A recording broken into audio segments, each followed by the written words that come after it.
Heinrich calmly stood next to a rosebush in his terraformed garden. The sunlight felt toasty against the collars of his blue suit. Next to him, Varn, the White Fang, prowled by the table, a big Xeno with white scales and a serpentine face. Underneath the oak shade. "Why the hell didn't you finish us off?" Varn snarled, a sound of grinding rocks. "I know damn well it's not benevolence," he vented, next to the reinforced chair his quadruped stance couldn't sit on. Heinrich looked his way, unfazed by his bulk. "Extermination, that's your play. Look around you, Varn. The galaxy's a smouldering mess thanks to your war." He sat on the other chair and swept his hand across. "The green plants here." His left hand then took a water glass from the table. "Most species are hummed by a threat from extinction, all because the Federation thought you could steamroll us. Killing would have made us no better than the Federation.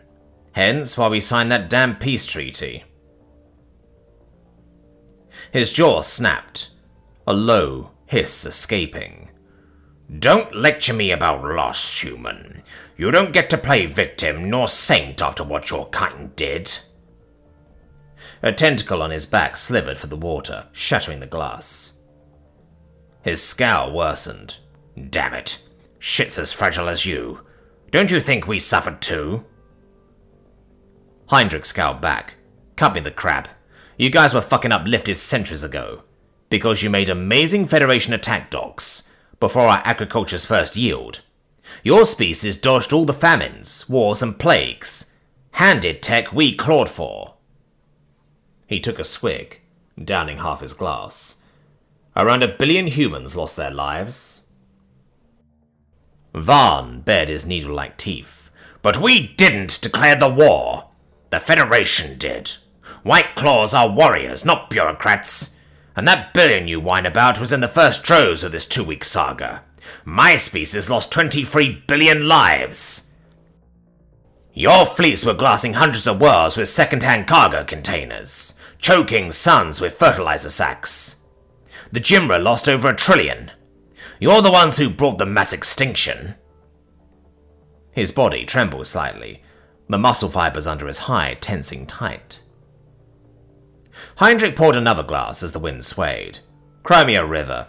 You warriors were practically jerking off to mortality rates on the battlefields in those early days, before we managed to shift our weapons industries properly."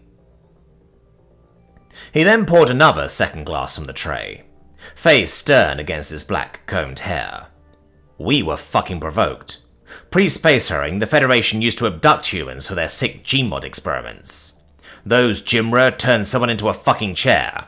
And then, when we got FTL, the Federation declared war, seeing our 5th system.